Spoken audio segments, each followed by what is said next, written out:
Hi guys, and welcome back to another tutorial on HighLevel. On today's video, I'm going to show you how to create automations for a funnel that I've just created for one of my clients. So I'm going to take you behind the scenes of her funnel. Now, just keep in mind that this funnel is not finished, especially the landing page. The design is not finished. So don't judge me on that. We're working through it, but she really wanted to have clarity on the steps. So that's why I'm creating the automations now, and I'm going to walk you through that.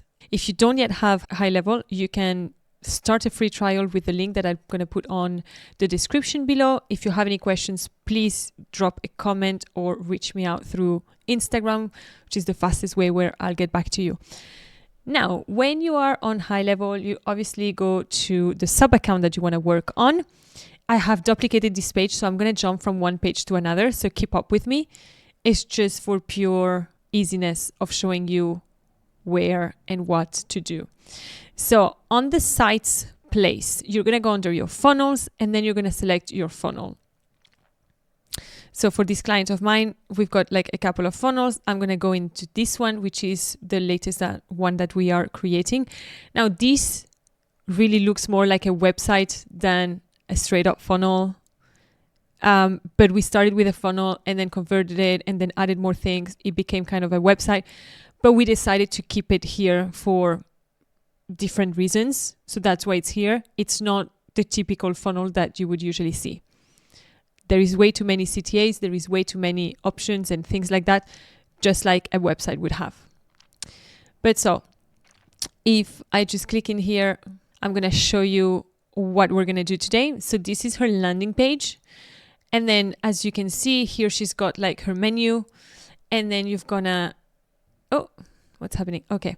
Then we have two options. She is a dance coach. And so she is opening up a wait list for only beginners. And then she also had like a closed group, which is a more in-depth and advanced group where people have to apply and they have to have a certain level in order to get in, and then they have to commit monthly to the dance classes.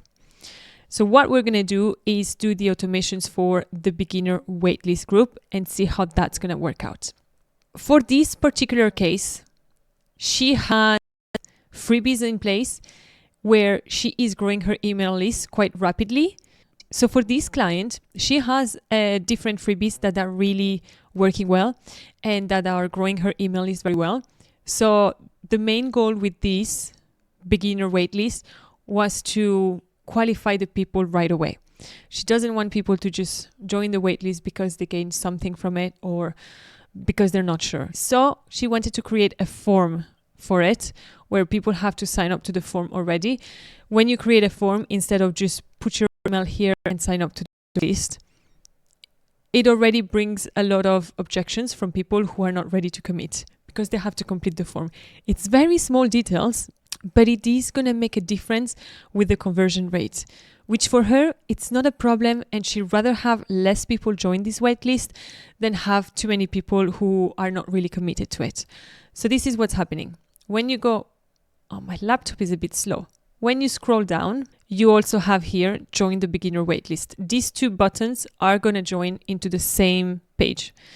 And we're going to go to this page now, which is the beginner waitlist. This page is really not finished, so please don't judge me on this. But we wanted just to have the text so to know where we're going with it. And then just as you scroll, you have the form. So how do you create and add a form here?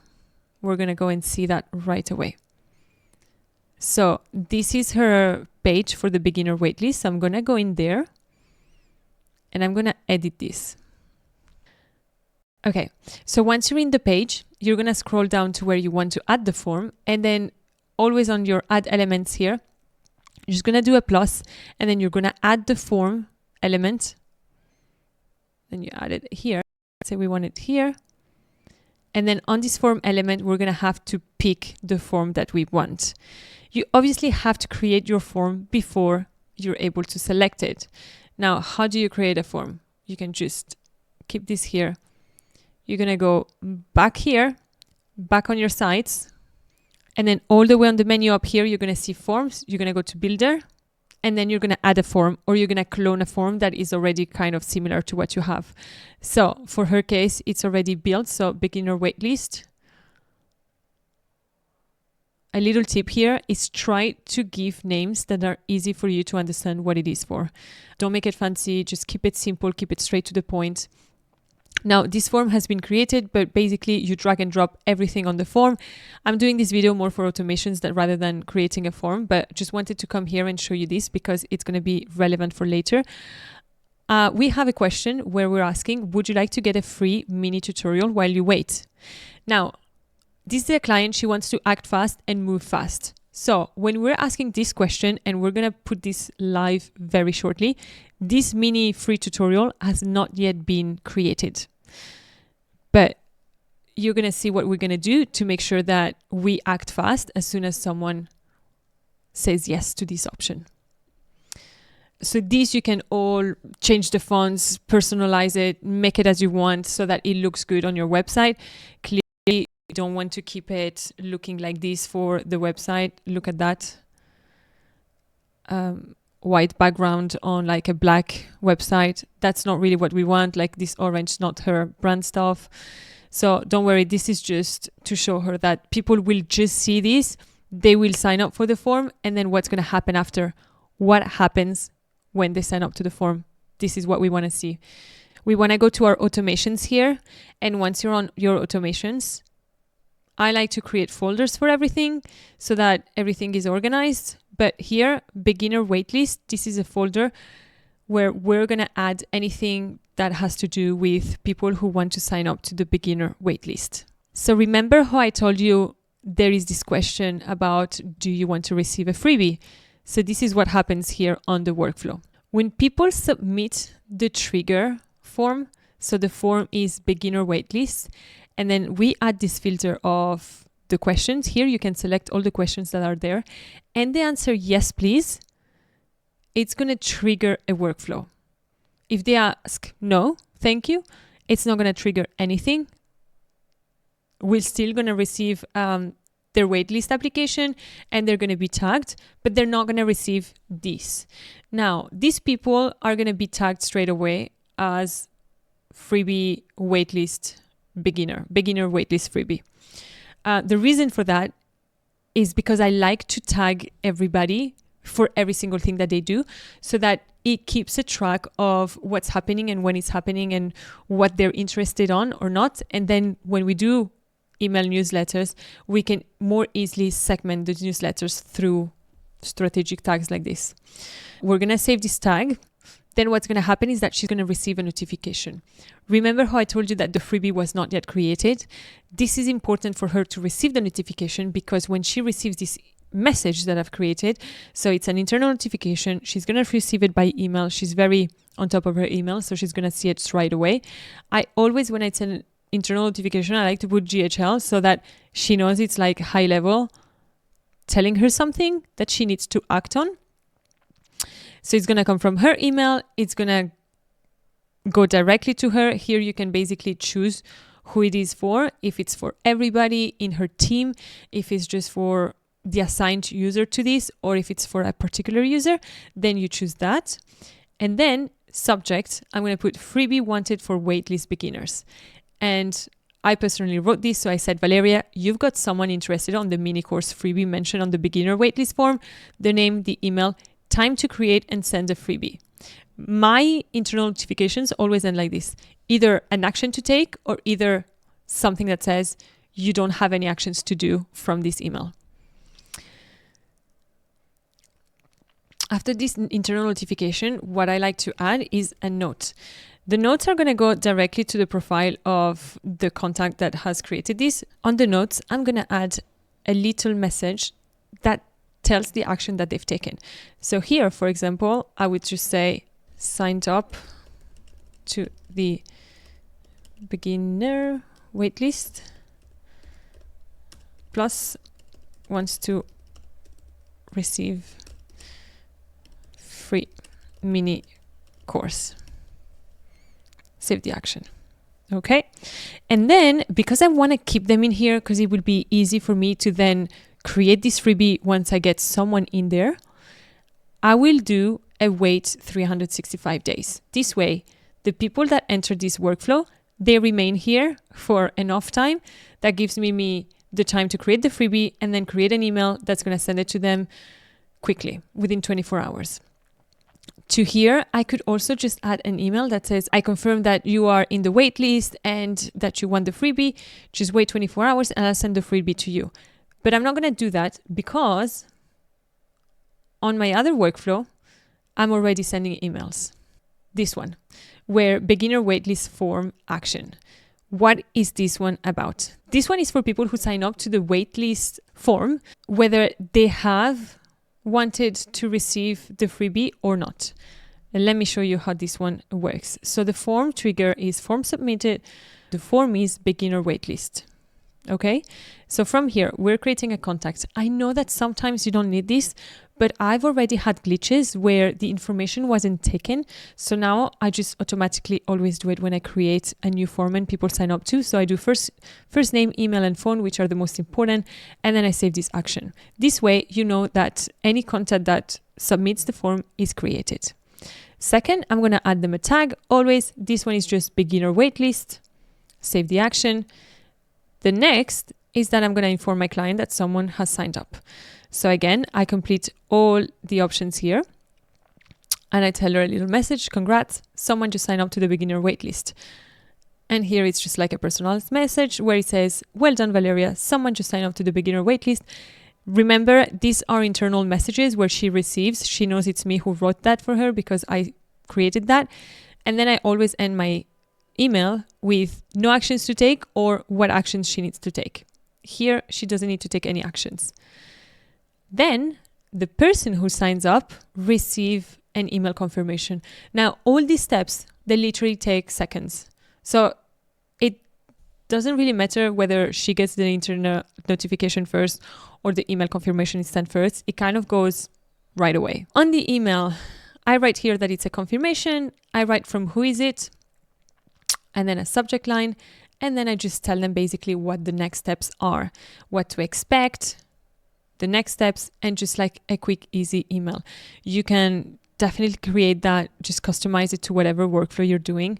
And then you can always send a test email to yourself or to someone else if you want them to have a look at. You can always also select a template here. And if you haven't yet watched my video about how to create templates, go and watch that before you get into this. If you do not select a template, the email is literally just going to be very simple, black and white like this, and have no footer, no header, no nothing because you haven't inserted it here. So if you want to have it more personalized, I will go and suggest to go and create templates and then come back and then select your template here. Okay, we're going to save this action and then you can see that we're getting into the juicy stuff, which is the conditions. I want to take you back to the form and show you the conditions that were here. We have asked a question where you are most available for a weekly class, whether it's weekdays, mornings, evenings, Saturday, Sunday, or I'm super flexible. They can select as many as they want, but this is going to give us information. Because this course is going to be offline, we want to make sure that we are doing everything that we can to increase the show up rate to these courses. So as she's planning for these courses and she hasn't yet launched these courses, she's asking people when they can actually come. And the way we're going to segment them is going to help us then to know when to schedule the classes and who to contact to tell them that, you know, we've got a class on Saturday or we've got a class on the evenings or blah, blah, blah, blah. Everything can be customized. So what do we do here? We do conditions. One branch for weekday mornings, which is quite specific for weekday mornings, one branch for weekday evenings, and then one branch for Saturday, Sunday. There you go. This is what is important to us. Now, on this branch, they're going to be tagged with a beginner waitlist weekday morning. Same goes for this one with weekday evening, and then this one for tag with a weekend, beginner waitlist weekend. We don't have more emails yet, because this is about taking action very quickly. So the way we're going with this client is that we set up the bare minimum just for people to be able to enter her world, people to be able to see what's happening, to get them to sign up, but we don't have a lot of like follow-up email sequences or anything of that sort yet. Now, as you can see with my previous workflow, I've created here like a wait 365 days. Again, because if I see that a lot of people sign up to this or to this one or to this one, then I can easier customize these emails and then create more sequences. The way I will do that is that in between here, actually not in between here, because when you have people that are going to come in your sequence and you're going to see them, they're going to be waiting like right here.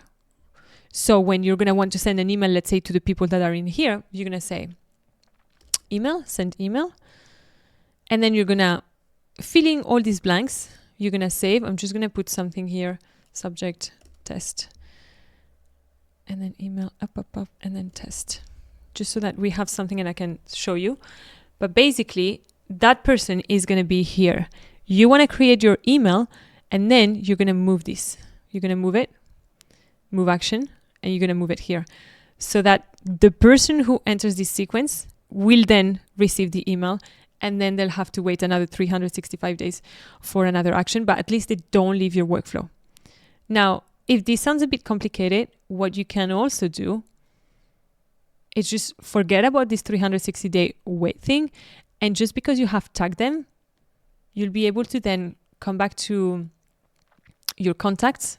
Now, I'm not going to be able to show you because I cannot show her contacts. But let me see how I can do that. Let me go into my demo account. And then I'm going to show you how you can just send emails to people who have been tagged. Okay, this is a demo account. All these contacts are fake. So no need to be worried about it. But basically, we're going to go into filters and then we're going to search them by tag. And here we're going to just put any tags that we have. So let's say it's the beginner waitlist. You're going to apply and everybody is going to show up here. You can just select them all and then send an email to all of them. When you're going to click here, there you go.